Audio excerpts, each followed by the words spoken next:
semuanya, kenalkan nama saya Samuel Jabat.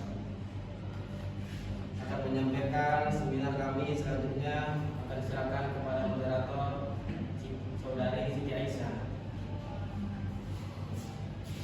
Terima kasih kepada Saudara Ferman yang telah memberikan saya kesempatan untuk menjadi moderator pada seminar kita malam hari ini. Dengan dua orang narasumber. Yang pertama dengan narasumber kita di sini ada Saudari Fitri Yuliana yang akan menyampaikan materi seminar tentang memahami, mendeteksi dan menangkal hoax dalam dinamika politik di Indonesia. Kepada Saudari Fitri Yuliana kami persilakan. Selamat malam semuanya. Malam. Baiklah, ini saya akan membahas tentang memahami, mendeteksi dan menangkal hoax dalam dinamika politik Indonesia. Apa itu hoax? Hoax adalah informasi palsu atau menyesatkan yang sengaja disebarkan untuk mempengaruhi persepsi, emosi atau perilaku publik dalam konteks politik. Hoax politik meningkat besar menjelang pemilu, pilkada dan peristiwa politik besar. Dampaknya bisa merusak demokrasi, memecah belah masyarakat, dan menyulut konflik sosial. Mengapa hoax politik mudah menyebar? Yang pertama yaitu psikologi. Orang lebih mudah percaya informasi yang sesuai dengan opini politiknya. Yang kedua, ekologi. Algoritma media sosial mendorong konten yang memicu emosi. Yang kedua,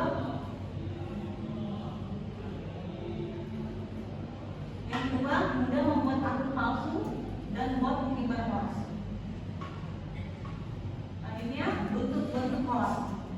Yang pertama, informasi salah dan disengaja dibuat untuk menipu.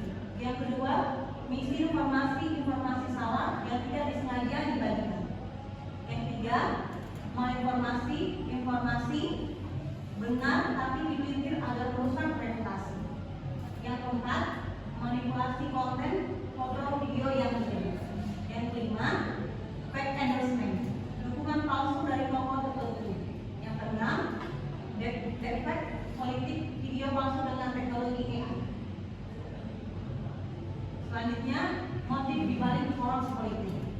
Yang pertama, mempengaruhi pilihan politik atau pemilu atau pilkada. Yang kedua, menjatuhkan lawan politik. Yang ketiga, menciptakan ketidakstabilan politik dan sosial. Selanjutnya, dampak hoax politik. Dampak hoax demokrasi yaitu mengurangi kualitas pengambilan keputusan publik. Yang kedua, pada masyarakat, polarisasi dan konflik, meningkatnya kepercayaan pada pemerintah atau lembaga. Yang ketiga, dampak individu, yaitu manipulasi opini dan perilaku, ketakutan atau kebencian yang tidak berdasar. Selanjutnya, contoh kasus hoax politik di Indonesia. Yang pertama, hoax surat suara tercoblos menjelang pemilu 2019. Yang kedua, hoax penculikan dan penyerangan aktivis dalam menentukan politik tertentu. Ketiga, video editan atau potongan pernyataan politisi yang menyesatkan. Cara mendeteksi hoax politik. Yang pertama yaitu periksa narasumber, apakah berasal dari media resmi yang kredibel. Yang kedua, cek judul. Hoax sering memakai judul sensasional. Yang ketiga, analisis isi. Periksa tanggal, data, foto, dan konteks. Selanjutnya, strategi menangkal hoax politik. Yang pertama, literasi digital, edukasi publik mengenai cara berpikir yang kritis. Yang kedua, kolaborasi pemerintah dan media, menguatkan lembaga cek fakta.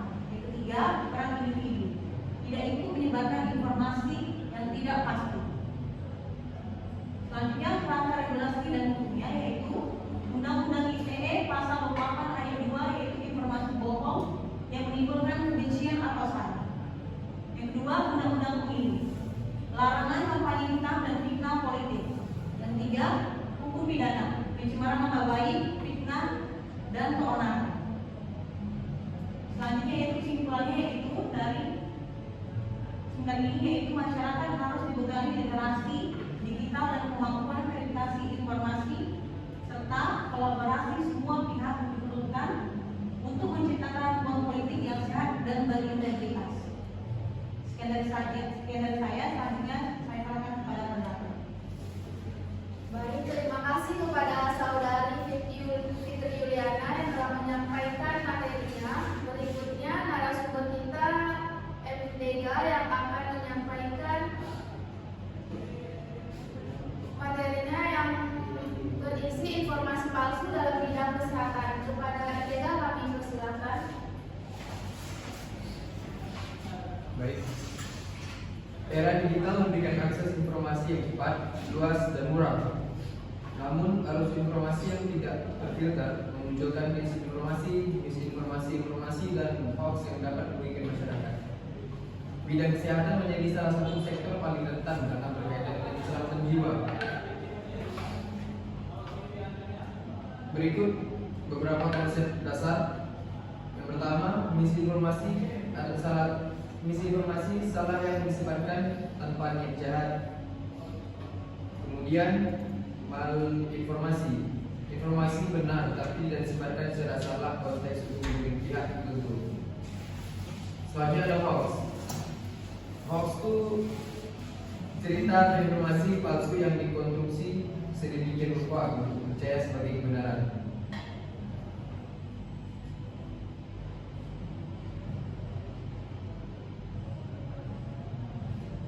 Mengapa hoax kesehatan sangat berbahaya? Yang pertama, mendorong munculnya kepanikan massal, kemudian menurunkan kepercayaan terhadap tenaga kesehatan dan institusi medis. Selanjutnya juga menyebabkan masyarakat menggunakan pengobatan yang tidak aman. Terakhir, memperparah kondisi pasien yang mengabaikan pengobatan ilmiah.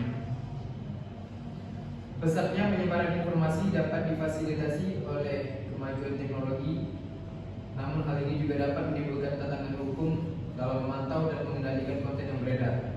Peraturan harus mampu mengikuti kemajuan digital tanpa mengorbankan kebebasan berpendapat. Ada beberapa faktor penyebaran hoax kesehatan. Yang pertama, rendahnya literasi digital dan literasi kesehatan. Kedua, efek viral karena media sosial.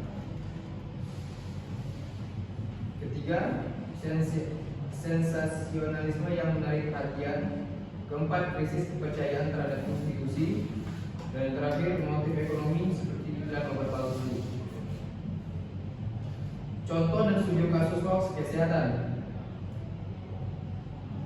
Salah satunya hoax vaksin COVID-19. Itu mengklaim vaksin COVID-19 mengandung chip pengendali manusia. Faktanya tidak memiliki dasar ilmiah, dibantah oleh WHO dan Kemenkes. Kemudian ada obat herbal palsu yang mengklaim menyembuhkan penyakit kronis. Faktanya banyak beredar iklan herbal yang menjanjikan kesembuhan dengan cepat.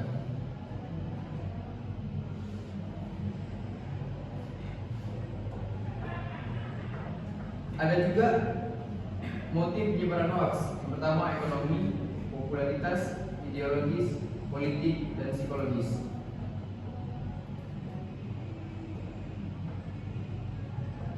Jadi kesimpulannya, hoax dan disinformasi kesehatan adalah ancaman serius di era digital. Penyebaran cepat karena kombinasi literasi rendah dan teknologi tinggi yang nampaknya bisa menyesatkan masyarakat dan merusak tata kelola kesehatan. Perlunya kolaborasi berbagai pihak untuk memberikan edukasi, verifikasi, dan penindakan. Baik, sekian yang dapat saya sampaikan dan saya akan kembalikan kepada moderator.